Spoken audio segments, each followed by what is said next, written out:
loosen up a little bit. And this goes back to the first time I had to tell everybody to put their stuff away, close their eyes. Hey, okay, I'm fired up. Just married my daughter. She married a heck of a guy. Got to meet their family, and it's been absolutely fabulous.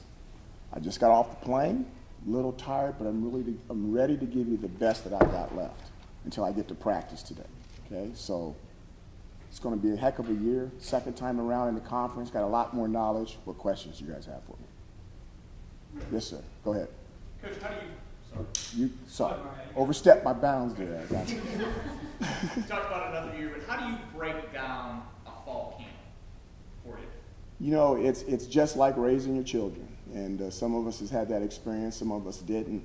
I'm sitting at that wedding, and I'm watching my daughter marry a fabulous person, Coda Martin, the left tackle for Texas A&M, outstanding student, spiritual guy, strong. And you meet his father, Kirk, who's a high school football coach at Mandale High School in Texas. And then you meet both sides of the grandfather, and the tradition and the steadiness and the consistency in that family. You can see it all the way down from the tree. You can see it branching off, and then you see it inside of Coda himself. And then I see my three daughters standing up and giving toast to the third youngest who's getting married. And, you know, I'm a pretty humble guy, but it was a pretty proud moment. And the way they went about their business, was outstanding. You say proud father, was a proud father, was a proud coach. Two-a-days is no difference. If you want to have that pride, if you want to have that smile on your face at the end of the year, you've got to put your time in now. When, hey, your room's not cleaned up, you're going to clean up your room. You're not going to do this, you're going to do that. And sometimes they get a vote, they're your children, and sometimes they don't. Two-a-days is the exact same way. You're going to work on the little things. You're going to be consistently good, not occasionally great. There's little things that we're doing in July and August that matters. And it's going to matter in November, and hopefully it's going to matter in December. You guys are looking at me. You guys know what I'm talking about. You guys had strong parents. And it's the exact same thing. The coolest thing about this year is that the children, so to speak, they know it's good for them. Before they were just mad they couldn't get the gumdrop. Okay? Now they understand that they are going to get the gumdrop, they're just going to eat their dinner first. Okay? Second round left. Oftentimes it's always about the little things too. Oh, you got to slow down now. Come on now. Give me a chance. I apologize. A lot of times it's always about the little things that affect the big things in the end. What little things do you think you guys need to clean up to have success this season? You go back to legal procedures. We led the conference in legal procedures. Now, if you go back and check our record, because we're a no-huddle team, we normally do lead the conference in legal procedures, but we win in spite of that. But we had way too many. We got to get more pressure on the quarterback. We got to find a way to get pressure on the quarterback, and we have to find a way to stay healthy. I thought one of the biggest issues last year is that we didn't get the chance or an opportunity to play with people for a long period of time. They're in, they're out, they're in and out, whether it's their fault or whatever the reasons. The bottom line is we weren't able to keep the same group of guys on the field for a long period of time.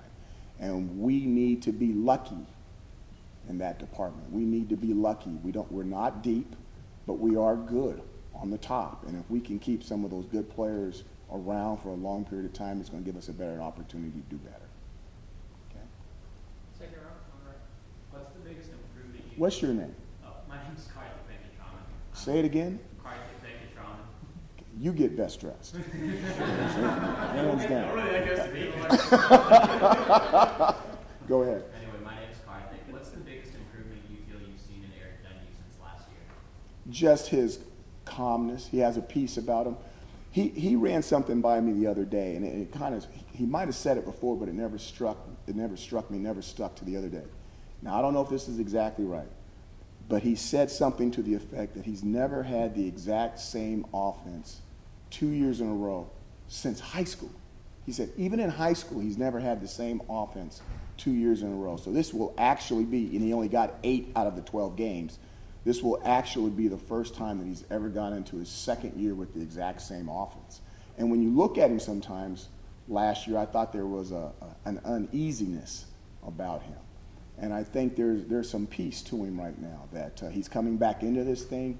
He can foresee some things before they're going to happen.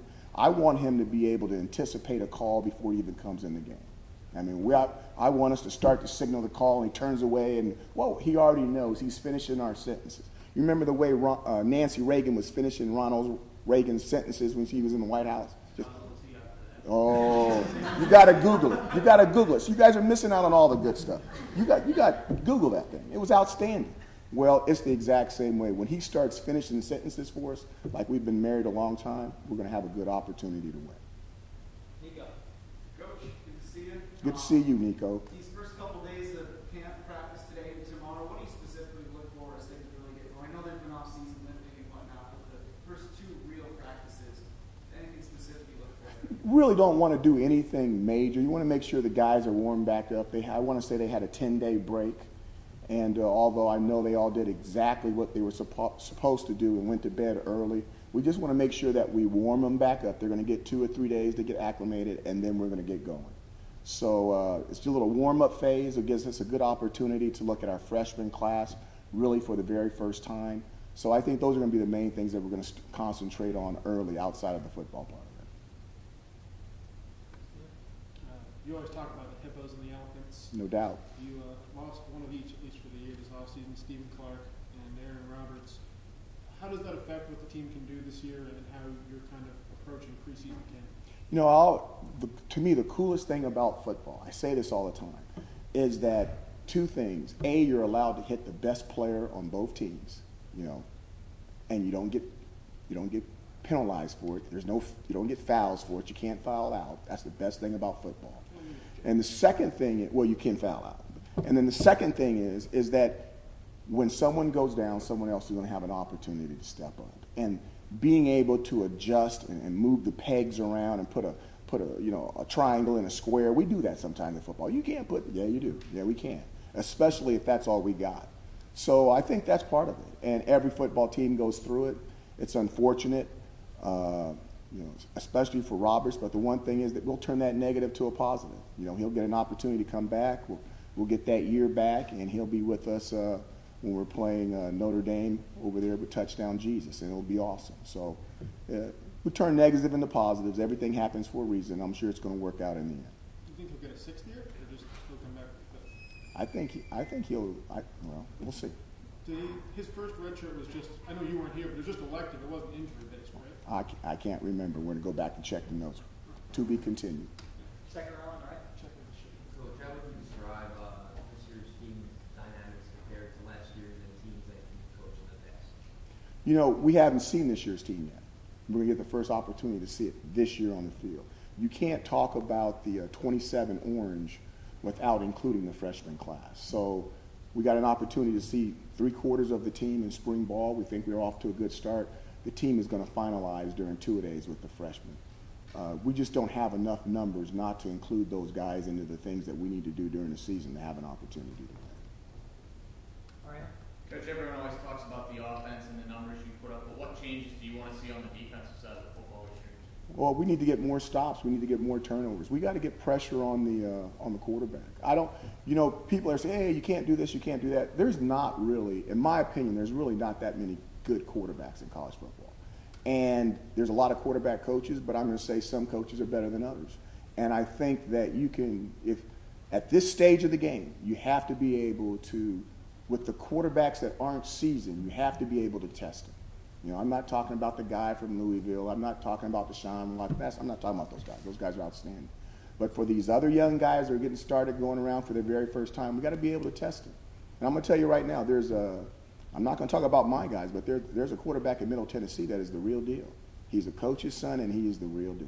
I'm not blowing that up to make it look good. He's really, really highly ranked, and he's got a chance to be an NFL quarterback. So they don't always come on Power 5 teams, but when we don't have a guy like that, we need to be able to get after him. That's what I want to see, a big difference in the defense. Coach, I think a lot of people would label this schedule this year as daunting. How would you label it? You know what? It's a blessing. We get an opportunity to go out and play the best, we're going to play the best. Somebody set this thing up, the stars lined up, and we're playing 11, 12 really, really outstanding football teams, and we'll play them one at a time, and we'll see how it goes. decision to reinstate Devon Clark, and was Jaquan Nelson, is it his decision to leave, or was he dismissed?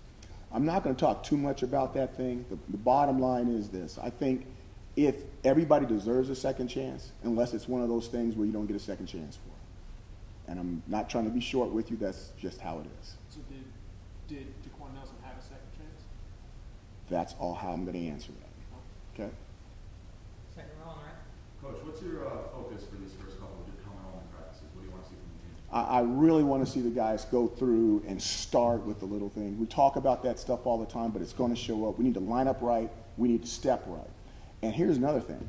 The things I want to see the first 2 or 3 days, I want to see the coaches come out the doggone tunnel. I want them to be on top of and in. We need to be on top of our game. If we're going to have the year that we need the year, it starts with the coaches, starts at the top, trickles to the bottom, goes through the captains and whoever those guys are by the end of the year, the leaders of the football team, all the way down to the trainers and the guys giving us water. Okay? And going off of that, how are you as a coaching staff and with the coaches and the players with the players, how's everyone holding each other accountable? Oh, it's, you know, we have little kumbaya meetings. Things are trickled down. They understand their roles. Okay, they understand their roles. It'll be good. Last 2 questions, Mario and Nico. Coach, you talked about just getting off the plane and coming here, but what went through your mind as you were getting off the plane for another season as head coach for you as you step into it? I was just so fired up that I know. You know, I know. I've seen Clemson. I've seen Florida State. I've seen Louisville. I know. Okay? Now, I've never seen LSU, but I guess I'm gonna get to find that out. I've seen Miami. Okay? Now I know we've gone through it one time. We know what to work on to give ourselves an even better opportunity to get after some of those guys and see if we can come up with a little bit more wins. Nico? It's where we can ask you X's and O's questions all day here and whatnot, but here we are, first day of camp. The person who loves football of the year. How just excited are you to get out there and start a new season? I'm excited. This is the start of 2017 for me. You know what I mean? January 1, 2017, the ball dropped. Right now. This is the start of 2017 right now. It's football season. Does anything else matters? I mean, we went through that break for 3 months. I saw what you guys were writing. You guys couldn't come up with anything to write for the last 3 months. Now it's going to be easy.